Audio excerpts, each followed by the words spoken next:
And what I'm going to talk about really is built on many years of trying to teach physicians and other colleagues about the importance of spirituality, but also many years of being partners with chaplains. And I've learned so much from chaplains and feel, as you'll hear from my talk, that it's just an essential partnership in our care. Now, this morning, for those of you that were at the conference this morning, we talked about some of the challenges as well as opportunities in integrating spirituality into healthcare models. And my own experience has been that there probably were more challenges than opportunities, but once you become aware of the opportunities, there are now, I believe, more opportunities. And that may say something about where we are in terms of research. It may say something about where we are just globally in terms of economics and other things that are forcing people to ask spiritual issues and questions. But there were initially a lot of challenges, and there still are. And what I'm going to share with you is what we've done in the United States. And to be very clear that I'm not saying this applies to the world, because I don't think it does. I think that spirituality and models have to be culturally related and sensitive to what's going on in the culture, not just cultural beliefs, but also systems, healthcare systems, etc. And also that even in our own country, our healthcare system is evolving, and it may be not in very good ways, but we are evolving in our healthcare system, and there continue to be challenges about including things that are not purely scientific. So I want to talk about a concept of science spirituality in our differing languages, because I think, and from those of you that were here this morning, we heard some of that in our discussions. But in science, we are reductionistic. That's the language of science, that's the language of medicine. Whereas with chaplains and others, social workers as well, psychologists perhaps, sharing stories is the language. And so right away we come from very different backgrounds. I just talked about cultures. We have different cultures. And I think the challenge, not just for spirituality, but for care in general, but we're going to talk about spiritual care, is how to blend these two. And what I believe in, looking back on the 20+ years of work that I've been doing this work, is really rooted in this. We don't really understand what the other does. And therefore, if we don't understand it, our tendency is to ignore it or push it away, or to say that somehow it's not that important. I want to start with a patient story. And the patient is actually my mother. My mother died, it'll be this month, 5 years ago. She was 93. She had dementia. And I was very involved in her care. And early on in her dementia, she was admitted for mental status changes. And the neurologist came in and asked her right away, what date, right away, not even hello, but what date is it? What year is it? What month is it? Where are you? Rapid fire questions. Never had much eye contact with her. And she turned to me, and in Polish, she said, "I am so stupid, and I used to be so bright." And I just remember looking at this whole scenario, and I pulled him out. I said, let's make it a 21 out of 30. You want a number? There's your number. You never really bothered to find out who my mother is. Did you know that I'm her daughter? Did you know that English is her second language? Did you know that she gets nervous? Did you notice that she's really was very bright all her life? She escaped from Poland at the beginning of the war. She was a hero in England, actually. Did you know that? Did you know all those stories? He just sort of stopped, and I said, yeah, so this is a hard time for her, recognizing that she's losing her memory. Did you know that she's has a strong faith? She's Catholic, but really her faith even transcends religion. And that's important to her, and he just was, you can imagine, he just wrote down 21 out of 30 and ran. Now fast forward that to 2 weeks before she died, and another physician at the same hospital, my dad had taken her in, and then I flew in just in time before they did anything aggressive. But then this other physician walks in, and he had seen her before many years too, and had not been very compassionate. But this time I noticed he had a walker outside before he walked in, and he had an electric chair that he drove around in, so I think some things had happened to him. At any rate, he met my mother, and he was wonderful to her. She had not been verbal for several months. We talked about spiritual care of dementia patients. She had not been very verbal, and yet the way he treated her, such respect, how are you? And he asked her questions about her life, but in asking her, he engaged her a little bit. He was able to assess her. And she, broke her banana in half and offered him a banana. And then when he left, she turned to me and she said, "Chrissy, now that is a good doctor." 2 weeks before she died, advanced dementia, and she could feel the love. He asked her about her belief systems. This is where I hope we get to with spiritual care. I'm going to talk to you about some reductionistic things, but I hope that we understand that spiritual care in its broadest sense is respect and dignity and honoring the other person and providing a forum where that person, regardless of their ability to talk or not talk or understand, or whether they're atheist or religious or agnostic or Wiccan or whatever, that they have that chance to share that. And I think in order to provide that kind of healthcare system, we need to blend these stories. We need to learn from each other. So within our world of research, and I'm not going to go into all that research that was discussed this morning, but there's theories, there's an ethical, and there's an empirical framework for this work, and there is for models as well. And there's research that supports some of the model that I'm going to talk about this. And we know, though, that it's more than that. We know that it's more than the research. We know that it's more than the reductionistic models I'm about to share. But we have to start on some common ground to make it happen. So my sort of bullet point, if you will, for integrating spirituality is to make it simple, to make it accessible, and to let go of sort of some of the complexity. When I first introduced this to my medical school back in the early 90s, the dean called me in and said, "What a mistake, you're a biochemist, you could be a nephrologist." He was a nephrologist, but anyway. You could do all this wonderful stuff. Why are you going down this path? And then, what is spirituality? It's too philosophical. It's philosophy, it's theory, it's, theology. We don't need to do that, because he couldn't understand it. So my way is to keep things somewhat simple, and I think the complexity will arise out of that. In 2003, a lot of our work, we worked with the Association of American Medical Colleges, because a lot of what I did started with teaching. And I just want to highlight two things, and they're in bold. The question was, and Richard Sloan, for those of you that have been following the research, Richard Sloan was part of this process. So about half of the people that came were not really in favor of integrating spirituality, and Richard was the most outspoken. And he got up and had his 10-minute presentation and said, the research is too weak, the research doesn't give any kind of credence to why this is important in healthcare, that's not the reason that you should be teaching the courses. Anyway, so we all voted, and what came up is that we're teaching the courses not because of any research per se, and at that time it was still not that strong, but the obligation to respond to suffering and provide compassionate care. And remember, this is not just around palliative care, this is about care in general. So that really we all, and the American College of Physicians says, we as physicians, nursing has the same thing as does social work, have the obligation to respond to all dimensions of a patient's suffering, not just the physical. And that's what this group felt was the most important reason of why we should teach it and why we should figure out ways to integrate it. And then this point, which is really key, is that spiritual care is interdisciplinary. It's not intended to replace chaplains. And we had chaplains as well as clergy at this meeting, all of whom said, here come the white, mostly physicians, saying what's right.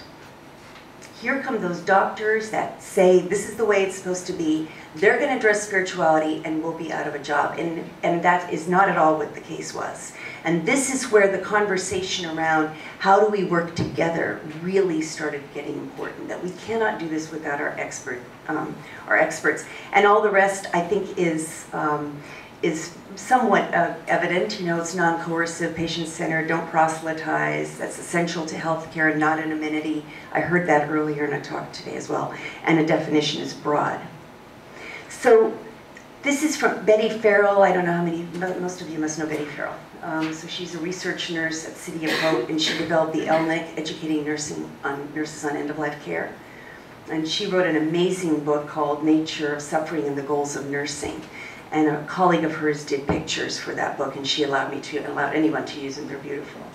And what I think of all of our work in this room, whether we're clinicians, carers, chaplains, I also consider them clinicians, clergy, aides, the housekeeping, all of us, partner with our patient's suffering. And it's a journey. It's our patient's journey, but we are there walking alongside them, providing witness. That's a very soft thing to say to some people. I think to all of you who are palliative care, it won't be. But if I were just to have started a course like that, you know, I'm not sure I would have lasted in medical school, but it is what we do. We provide witness to another person's suffering. But what does providing witness include? And this is where I want to challenge us a little bit. It is being present in silence. It is following that person's journey. But it also may be, and I'm going to say maybe, diagnosis, treatment, and integrating spirituality into a medical model, as well as that presence. What's very big in the States now, though I think it's been here longer, is reflection action, that you reflect and then you take an action. Most of that reflection is on how did you just communicate with your patient and could you have done better? I'm going to push that a little bit to say that we reflect on who we are as carers or as journeyers with those that are suffering, and spend some of that time in silence, but also be able to take action. Do any of you know about Brother David Stendhal-Ross? He's a Benedictine monk. He's in his 80s. I was recently at a conference and someone said, Brother David, and he's very influenced by Eastern tradition. They said, oh, how would you describe a spiritual practice or being present or something? And he says, it's like when you come to across the street and you see a red light, you stop, don't you? You look, you wait, and then you go. And he says that's what you should think about when you think about a spiritual practice. It is that time of stopping. I'd like to add listen, look and listen, but you still can act. So for myself, in a very busy clinical practice, when I heard that it's 8 minutes here, I guess I have a luxury because I have 20 minutes, but I don't think that's quite a luxury for particularly geriatric patients, but I have those 20 precious minutes. So it's not that I can sit in silence the whole time as much as I would love to. So I go in between presence and reflection and action. That's what Dan Sulmacy describes as a scientific spiritual practitioner. That we can do both, and we can do both back to back, as in one picture. We don't have to say, I've just asked my medical questions, let me take my medical hat off, and now I'm going to do this. We do it together. We do it together. One of my colleagues, Charlie Sasser, who's a palliative care physician, said when he's writing the narrative of a patient, he's typing it. And he knows he types things, and all of a sudden someone will say something, and he knows, I don't need to document this in the chart. I don't need to write. I need to move the computer or the pad away from me and just listen. That's what this is about. This is what providing witness is. Just listen. And spirituality is part of that. You may ask a spiritual history, but then you need to listen, and you go back and forth like that. So I've mentioned this already, chaplains, doctors, others, all of us working together. I know that in England and certainly in Europe, the interdisciplinary team I think is far more accepted than it is in the United States. So remember, we have to take the culture of the United States, which hasn't really and still isn't fully interdisciplinary, but all of us working together. And then, you know, healthcare is really about relationships. And so that's a fundamental part of spiritual care, is relationship-centered care.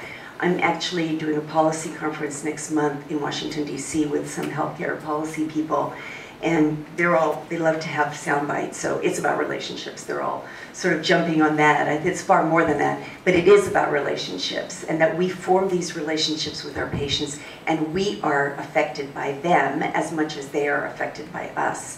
It's not, one of my residents, in a reflection mentor training process that we did, said that she stopped having eye contact with her patients, and she's always prided herself on her eye contact. But she knows if she looks at a patient, she will start caring, and she'll form a relationship, and she doesn't have time for that in these brief visits, and she wants to stop that. She wants to go back to having eye contact and forming relationships. So that's what this is about.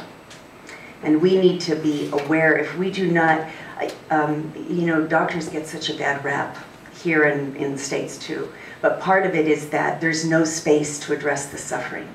So the way that doctors manage to contain their stress and their hopelessness and helplessness in a system that does not allow them to form relationships is to be cold. And so I'll just put that there.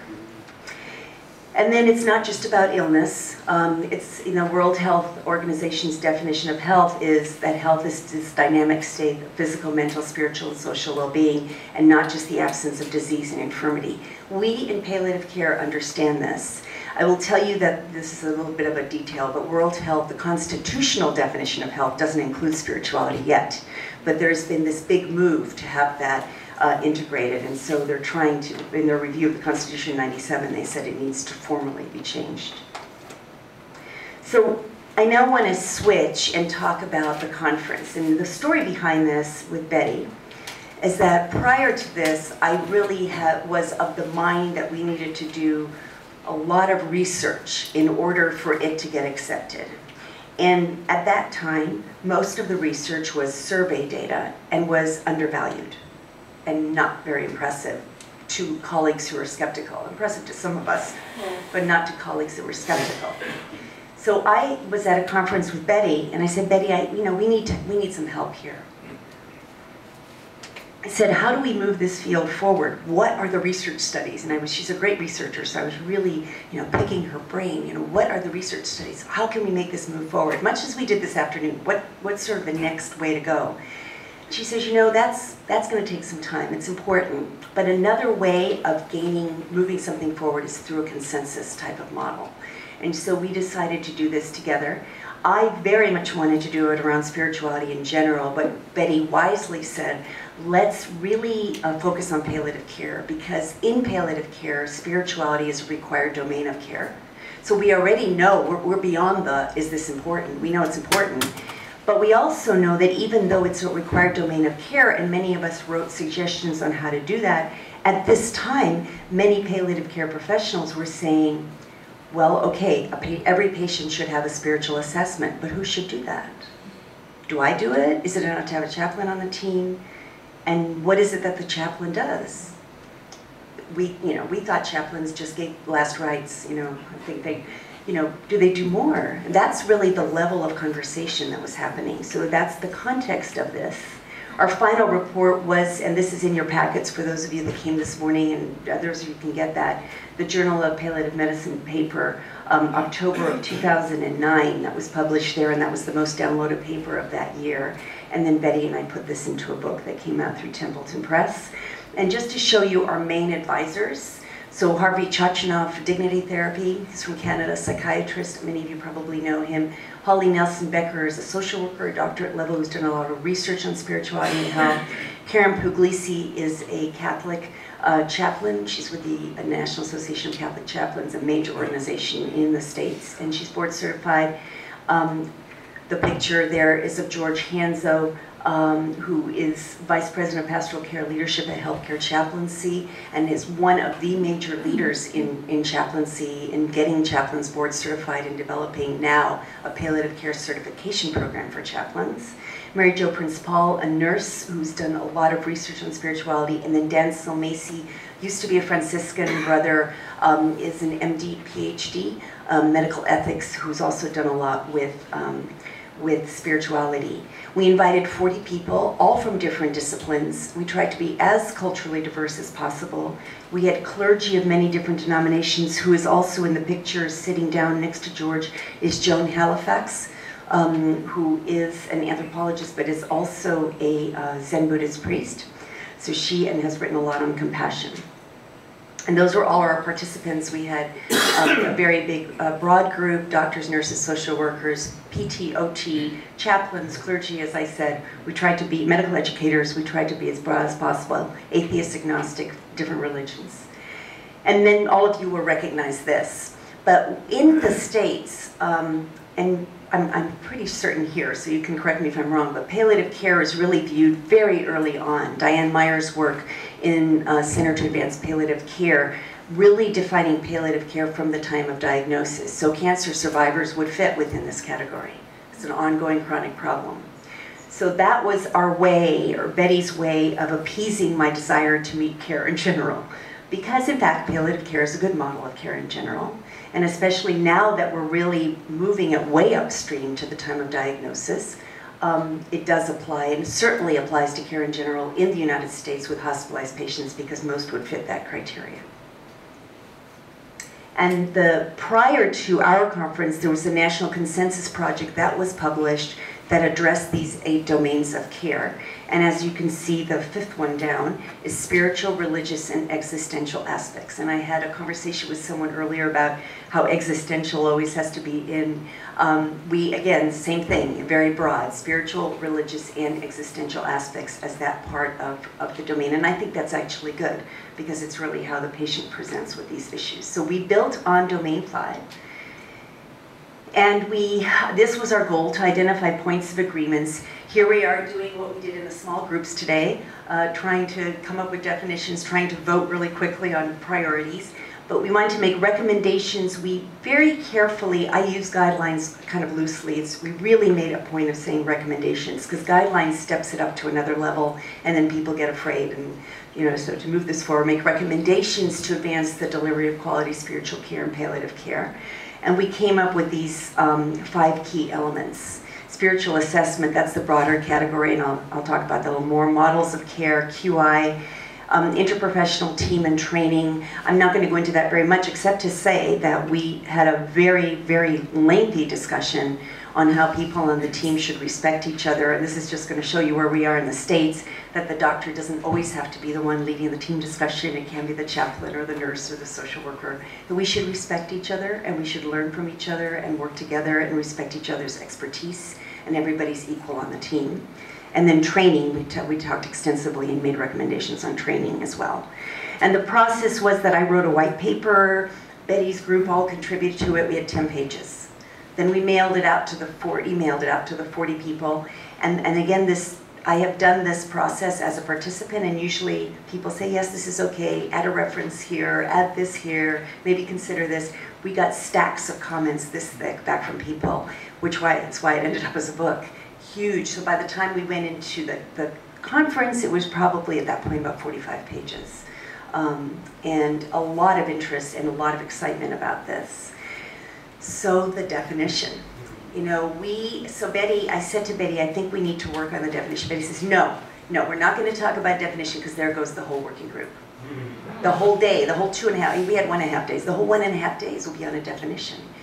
But then, we talked and said, maybe we do need a starting place at least. You'll recognize this because the APC definition is very similar to this. They've added some nice things though.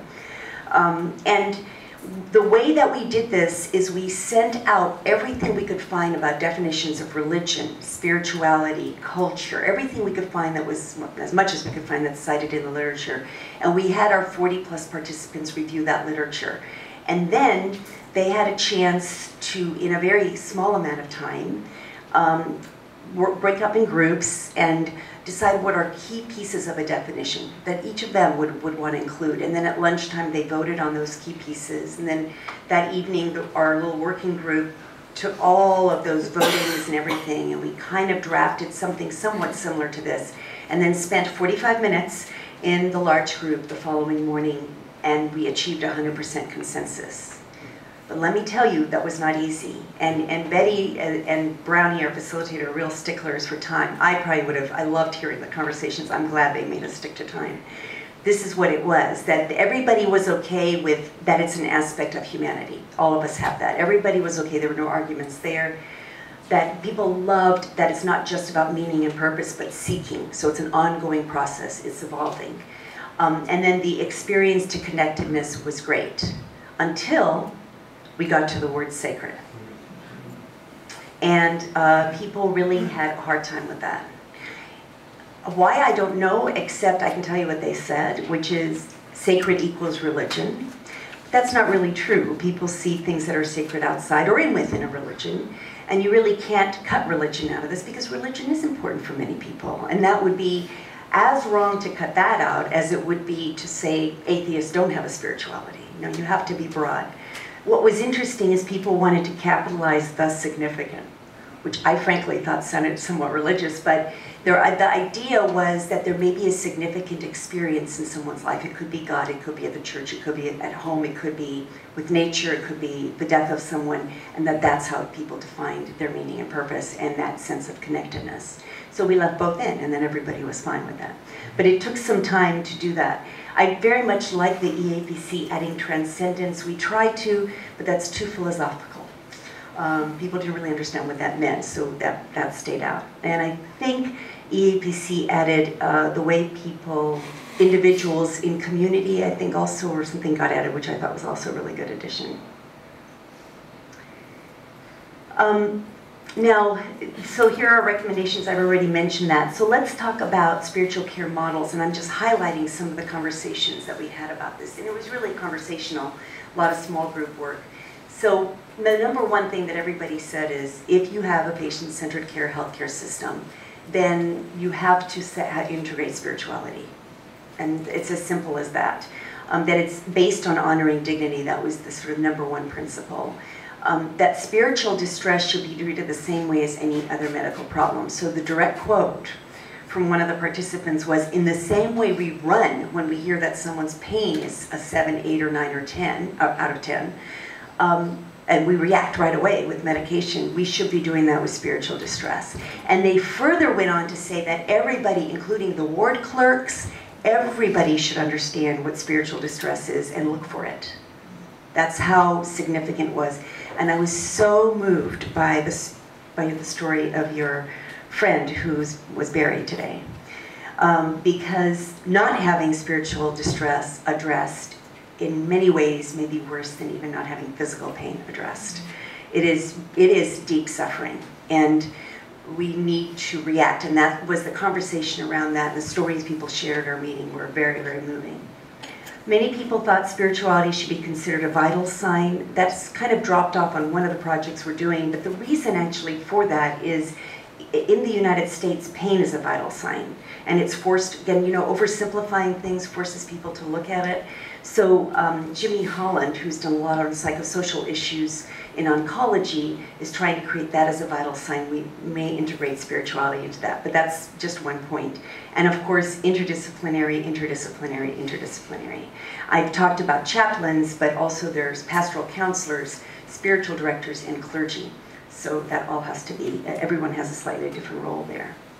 Okay, now the definition of spiritual care. If you think definition of spirituality is hard. So this is the definition that the U.S. chaplains adopted for spiritual care, and it actually comes from the nursing literature, including Faith Community Nurses, the Health Ministry Association. Interventions, individual or communal, which I think is part of the AAPC definition of spirituality, that facilitate the ability to express the integration of body, mind, and spirit to achieve wholeness, health, and a sense of connection to self, others, and or a higher power. So however people understand the higher power. So that's the definition of spiritual care. So George Hanzo was talking to one of our colleagues who's very outspoken, and Richard actually, Sloan, and he said, Richard, do you believe that healthcare professionals should honor the dignity of the people they serve? Of course. Do you think that they should be compassionate? Absolutely. Do you think they should listen to the whole story? Definitely. Well then, Richard, you do spiritual care. So spiritual care, we're going to hear a couple of different ways of looking at this. Spiritual care at its broadest, and we had a comment this morning about whether compassion is spiritual care.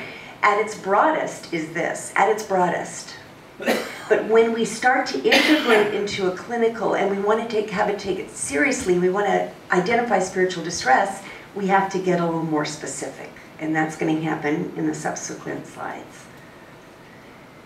Now, the other part of our model was that it's interprofessional, and it's the responsibility of every one of us on the team to listen to patients' spiritual issues, identify distress, as well as support resources of strength. So it's not just a disease model where, as a physician, I'm going to go looking for spiritual distress, and if they have resources of strength, I don't need to listen to that. No, it's both. It's both its support and help integrate that into the plan. So here we go. I'm going to address this now. One of the other very touchy points in this conference was the notion of certification of chaplains. And at the time that this was happening, the majority of chaplains were not board certified in the United States. It's moving more in that direction now. But many people felt, there's a lot of discussion as to the CPE training, there's discussion as to some people are great chaplains even though they're not certified. So our answer is a very simple one. You wouldn't hire a non-certified or non-licensed doctor or nurse. So why would you do that with some other people on the team? Unless you call them volunteers, then that's fine. But if you're going to have a team with certified clinicians, chaplains should be that as well. We can discuss this at the question answer because I know that that's a controversial thing. So what's the role of all of us on the team? And here Harold Koenig and George Hanzo had written a paper on, you know, whose job is it anyway, spiritual care, whose job is it anyway? And they were the first ones to talk about the spiritual care generalist versus the specialist. And the generalist would be me, I know, and the nurses and the social workers. We are the generalists. We can address spirituality, we can be present, we can identify spiritual distress, but the person on the team, the spiritual care expert, which in our model is the board certified chaplain, that's the specialist. So as a general internist, I address depression. I can even treat a little bit of it, but I'm not a trained counselor, so I can't really do counseling. I can do some kind of counseling, but not certified counseling. Complicated medical issues, I certainly work with the psychiatrists, and so it is with spirituality. I can address some issues of spirituality, of course, and I can always be present, but there may be some complicated issues around a patient's spirituality and or religion that needs the specialist. So that's very much the model that we've adopted. I'm borrowing this from George Hanzo. This is the definition of chaplaincy care. Board certified chaplain or a student, so you can be board eligible, in an accredited CPE program, because CPE is somewhat of the standard in the United States. And examples of such care. Now this is important because people don't know what chaplains do. It can be emotional, spiritual, religious, pastoral, ethical, and or existential care. So one of the challenges I had was overcoming the barrier, I should have put that in this morning, of what is a chaplain. So one of our policy leaders said, oh, Christina, I totally support what you're doing. I don't want someone praying over me and laying hands on me, but I support what chaplains do. But that's not what they do only, you know. So it's understanding that chaplains in the States are trained to work in all of these areas, and I believe here too, and in Europe and in other parts of the world as well. So that's our definition of chaplaincy care. Does it really go into the beauty of what chaplains do, the whole story? Of course not. This is just a way to help people understand what is a chaplain. They help patients and their loved ones discover and use their resources of strength, spiritual and religious, in the service of their healing. They identify and treat spiritual distress, and they are the spiritual care lead on the healthcare team, palliative care team, or other healthcare teams as well. And all of this is again from George Hanzo. They model, so I talked about that earlier, how do you teach compassion? They model active listening, cultural humility, clear communication. They are very much contributors to family meetings. They are very much a part of goals of care discussion. And in many hospitals now, it is the chaplain that has the advanced directive discussion or advanced care planning. They should write very clear chart notes and a plan, and they're the liaison to the community. So in the States, we have a HIPAA policy. It used to be that clergy could come in and visit their congregants and open up a chart. That has not been that way for many years. So the chaplain is the one that can be a liaison with community spiritual care professionals and family. Very busy slide. I'm happy to get these slides too, by the way. But our joint commission that accredits hospital, these are for palliative care relevant to chaplains. These are what the Joint Commission says chaplains should be doing. So again, interdisciplinary team, chaplains should be on it. They communicate with patients in decision making, so they're involved in some of the decision making. They're tailored to meet patient needs and values, provide care, patient care coordinated, organizes, and look at this, collects, analyzes, and uses data. Very challenging for most of the chaplains in the U.S. They are not into research, and yet it's very important to even collect what you do and to tell your administration, look how many patients I've seen. Now I think outside of the U.S. there's chaplains much more involved in research and addressing sentinel events. And this is much of what George and others, Art Lucas, who's no longer alive, he died of pancreatic cancer, but he wrote The Discipline, a wonderful book for chaplains. They write about assessment, interventions, outcomes, that kind of a model of chaplaincy and documenting in the chart. So at the conference, we thought it was important to have an implementation model, and this is it. If you have the paper, it's easier to see, but I'm going to try to walk you through it. Is this the pointer? Yes, it is. So this, and we have this for the outpatient model too. I'm just going to go through the inpatient. Now, we define, first of all, 3 types of conversations, if you will, about spirituality. One is a screening, the other is a history, and then what the chaplain does is an assessment. But what's confusing in language is assessment also refers to all of this. So, but the more detailed assessment is done by the chaplain. So the patient and their family come in, and there's usually a screening of the patient for a lot of different things. And George Fischette, who is a research chaplain, he's a PhD epidemiology board-certified chaplain, has done a lot of work on screening, and the goal of the screening, as I'll go into a little bit later in a slide, is simply, does this person need a chaplain referral right now? So I'll talk about these a little bit more. Now, the patient and family meet the rest of us on the team.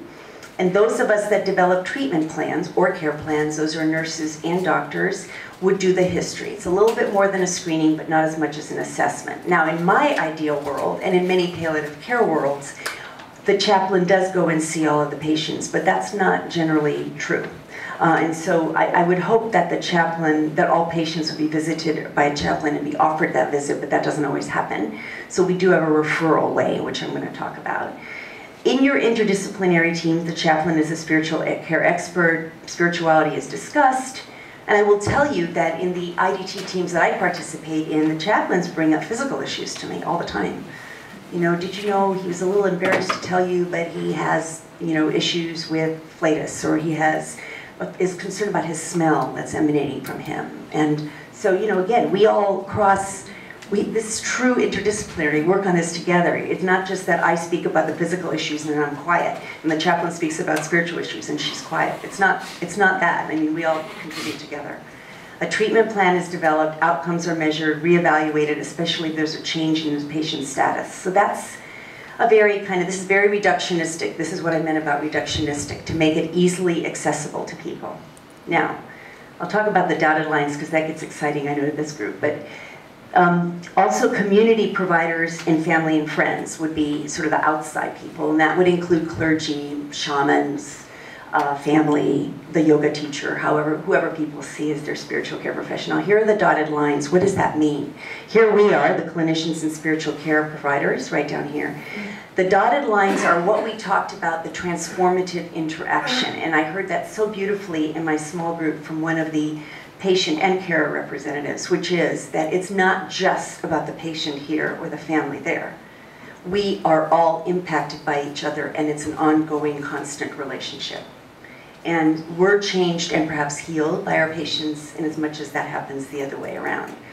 And in order for us to really be effective at this whole spiritual care model, we need the personal and professional preparation to do that. And that's where this group said spiritual development should be part of our professional development. And what I also heard in my small group is that spirituality should be seen as professional. And that's what this is about. Does that make sense to people? I know it's a very busy slide. So I'm going to go ahead and move on here. So definition of spiritual distress, you'll start seeing very familiar language with the definition of spirituality and the definition of spiritual care, also out of the nursing literature. If a person's not able to experience and integrate meaning and purpose in their life through the connection with however they find that connection, however they find it, so it's all related to what's important to the patient.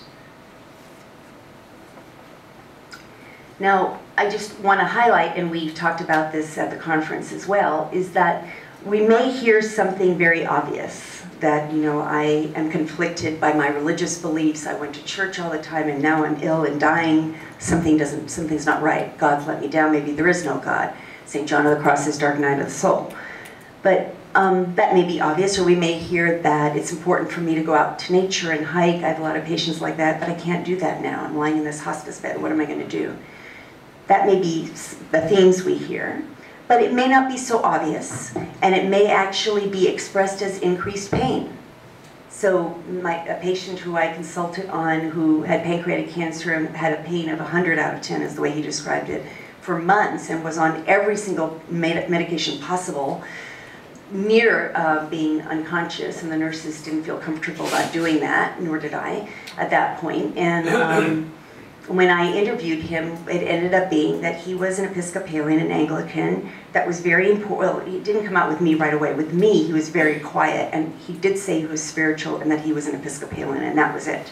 He didn't talk about anything else. But then I felt there was a spiritual issue, brought the chaplain in, and to her, he talked about being gay, and that he had a partner of many years, and she said, well, how come the partner's not coming to visit you here? How come the people in church aren't? He goes, well, the partner is okay, but I don't want the people in church to come out because they'll find out that I'm gay. It was that simple and that sad. So, long work with the chaplain, not that long because I was on call again at the hospice and I saw him and he was on no pain medication. So it can be expressed as increased pain, and if it's unrelenting increased pain and we can't get on top of that, think spiritual distress.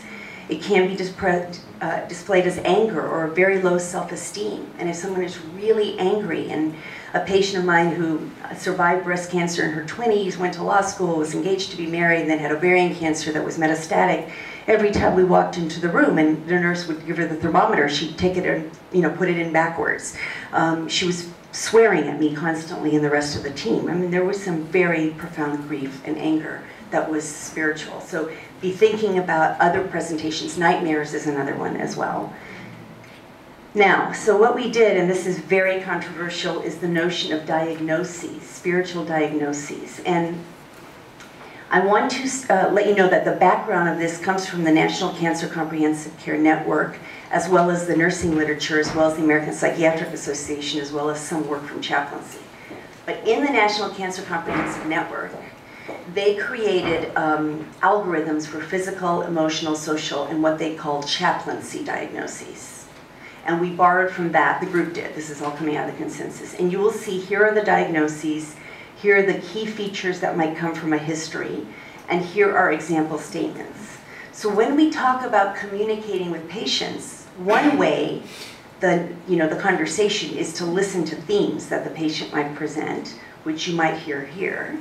Another way is to do a history or screening, which might elucidate some of this as well. But with existential, lack of meaning, questions about one's own existence, meaning of suffering, death, sorry, I made a typo there, life. My life is meaningless, I feel useless. And most of my medical students, when I say, well, so if a patient tells you I feel useless, what do you think that means? Oh, it just means that they can't do their job. Maybe, but it could be something much deeper than that. So to be always trying to ask a little bit more. Abandonment, it could be God, and that was what came out of the NCCN, but we as a group broaden that to others. It could be an abandonment by whoever is significant in that person's life. Same with anger. Concerns about relationship with the deity, and I really want to, again, that came out of the NCCN, but I want to broaden that, perhaps the word that you use in your definition in EAPC, transcendent. However people see that, it may not be a deity, it may be something outside of themselves. Conflicted or challenged belief systems, and this can be religious or it can be other types of belief systems. I've lived a natural life, a lot of patients who are naturalists. I haven't put a single chemical in my body. Why do I have cancer? I've been so healthy. I have not eaten red meat. Why is this happening to me? Why do I have disseminated cancer now when I've just led such a clean and healthy life? So that can be a challenged belief system as well. And you'll recognize many of these as well: the despair, hopelessness, grief or loss, shame, guilt, reconciliation issues, isolation, and then some ritual issues. And why the group called it religious specific, I want to, again, this is where I would modify it, is can be other, people can have their own personal ritual needs too that are not necessarily religious. And then the struggle, what if all that I believe is not true? And that so much happens, particularly towards the end of life. So these are just beginnings to talk about it. And I think, yes, there's Youp's slide. Where's Youp?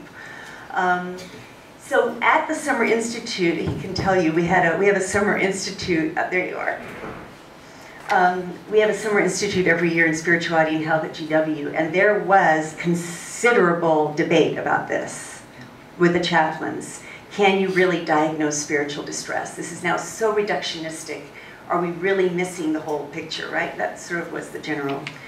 So we were in a very heated discussion, and I was thinking, boy, how am I going to get, and you jumped to the rescue. Literally, he came down and drew this. Is this right? Yeah, he drew this up on the board, and it really has helped people And what he said is that the very inmost part of our lives, you can't diagnose that. And we may not even know what that part is. But it's where spirituality interfaces with these other dimensions. And really, we're not all like cut into 4 dimensions. That's not, we're one person. But for example, the issue of someone having unrelenting physical pain, is there a spiritual issue? Or emotional distance, is there a spiritual issue? Social isolation, is there also a spiritual component? Let's say church or yoga or other kinds of communities are important for people. So that it's this outer part of the circle that interacts, that is where we might be able to come up with some issues or diagnoses. But what I like so much love about this is that it shows how spirituality is so fundamental to all of us as human beings.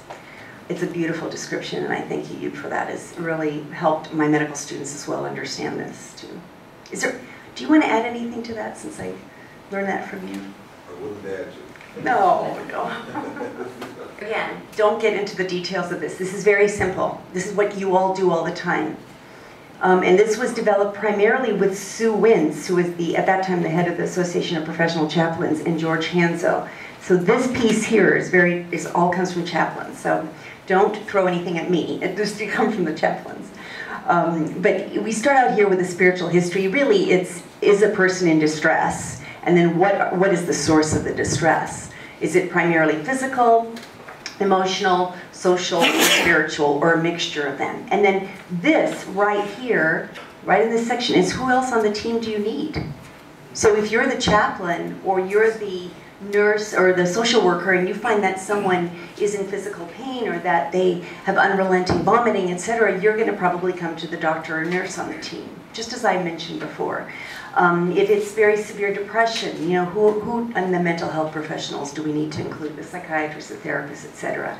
And if it's a spiritual component, so usually it's a mixture, but let's just for simplicity say it's only a spiritual issue right now.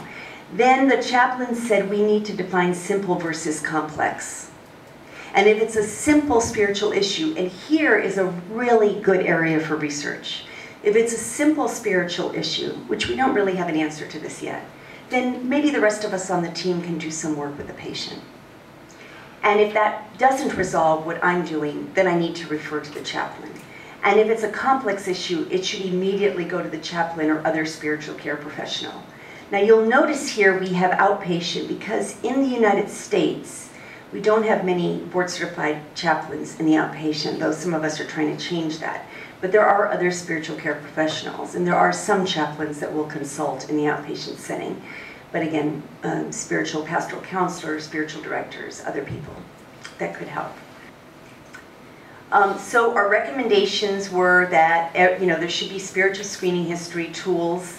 One of the recommendations actually is that these tools should be tested and validated and developed. And we talked about that in my group today, because not everything can be discussed within a tool, so that's just a challenge. That everybody, I talked about this already, that we all incorporated as part of a routine history. So that came up in the morning. Should it be routine or only if something's going on with the patient? The reason I have for so many years said it should be routine is that we don't really know, we shouldn't make an assumption that it's only if the person's dying or if they are crying that there may be something spiritual. There may be something spiritual even though the person looks really great and is talking to you and they're just there for a well-being visit. So that's why I always think that at least opening that up is important. Okay, I'm just going to move here. I've already talked about that. Here's some examples of spiritual screening, and these are the 2 questions that George Fischette talked about. If the patient said, yes, spirituality is important in my coping, no, those resources aren't working for me, Fischette would say that's a chaplain referral. Assessment is much more detailed. This is just, again, for the chaplains here, summary should include a spiritual care plan with outcomes, and history taking, those of us that develop a treatment plan, and those of us that do comprehensive exams. These are just some of the history tools. For those of you that are not doctors or nurses, this is just what we in the States have, this ritual they all learn. And so the spiritual history is part of the social history and what we call wellness and prevention. So you see that you ask about lots of different things. This could be a well visit. That's just for integrating it in care in general. And that's the tool. It is available on our website. but you have beliefs that, and then you contextualize it. By the way, this is not a checklist. This is only a tool to open up a conversation. So if I ask this question and we launch into a conversation, I might listen for this, but I don't necessarily interrupt them and try to get the answers. It's really a tool to invite people to share. And we have validated this against the City of Hope instrument, so we know that it measures the same thing as the spiritual domain of the quality of life instrument. And I just wanted to share from that validation at City of Hope. Look at this, when asked, is it important, do you want this addressed in your care? 15 said out of 73, it's important but not necessary. 41 said, yes, it has to be integrated, so the majority did. One said, I don't want my provider involved, and 10 were unsure what that question meant. So we are going back to do a little bit more of that. And again, I think I've talked about this. We don't need to be experts. And then finally, these recommendations were on treatment plans, diagnostic labels, etc., and supporting beliefs. And I just want to put these up here. I'm not going to go through them all, but for the treatment plans, that's also an area that's being developed. But there's been research on meditation and prayer, mindfulness, gratitude, reconciliation, dignity therapy. I know some of you have been involved with that here with Halley, meaning-oriented therapy, spiritual components of yoga, tai chi, etc., community and faith-based. So this is just a beginning list of some potential treatment. So this is a case of mine, a patient who had metastatic breast cancer, and her pain was well managed. She had insomnia. So this is what I'm trying to get clinicians to do. It's the biopsychosocial spiritual assessment and treatment plan. So not just, this is where we all stop. This is where the doctors all stop usually, right here. And that's it. And I'm trying to get people to fill this out as well. So in her case, she had a lot of spiritual issues. In her FICA tool, she was conflicted about her Catholic background. She couldn't stand the priest that came in, and the former pastor was great. She couldn't stand this guy, didn't have anyone to talk to about it, a lot of distress. Should she tell the family, shouldn't she? So this was, supportive counseling, presence, family meeting, a chaplain went to that. I referred her to a chaplain and he helped coordinate because she did want some of the sacraments. So that's an example. Of course, a little bit more would be written, but I just wanted to share that. I've talked about personal professional development, and then just briefly about QI. We should have that. We do have some sites that are doing a variety of different things in these models. This is just an example where they've formalized a spiritual assessment, and there's research going on at all of these sites. Chaplain is shadowing the nurse to develop workflow to figure out how the referrals are going. People are increasing their chaplain position. City of Hope has a training program for developed by chaplains for social workers to know when to refer to chaplains, because they only have 2 board-certified chaplains. So a lot of different interventions that hospitals now in the States are trying based on that model. So we're getting a lot of data. So I just want to finally close with this, that our hope is that a lot of these guidelines will serve as models for a more whole person care, not just in palliative care, but in care in general. And I'm going to close with a quote from work I'm doing with Fetzer on our healthcare. Our global healthcare group said this: we are bold enough to say that what we want is a healthcare system that is spiritual, even awe-inspiring. This is interdisciplinary and global group said that. A healthcare system that will transform the hearts of those who give, teach, receive, and learn care. The culture of care and the language of care. A system that will be other-regarding, moving towards justice by encouraging us to work as a team to deliver care grounded in altruism and benevolence. A system that encourages self-compassion and self-care, which tells us that we don't have to do it all ourselves. A system that strives for equity, removing barriers for care. We want a healthcare system that provides caregivers, all of the caregivers, the opportunity to realize their full selves. That's ultimately what spiritual care does in this biopsychosocial spiritual model that emphasizes healing and health, honors the health of the community. We seek a system that promotes compassionate care, respects the dignity of all of those who give and receive care, and promotes love and forgiveness through relationship-centered care. Thank you very much for your attention.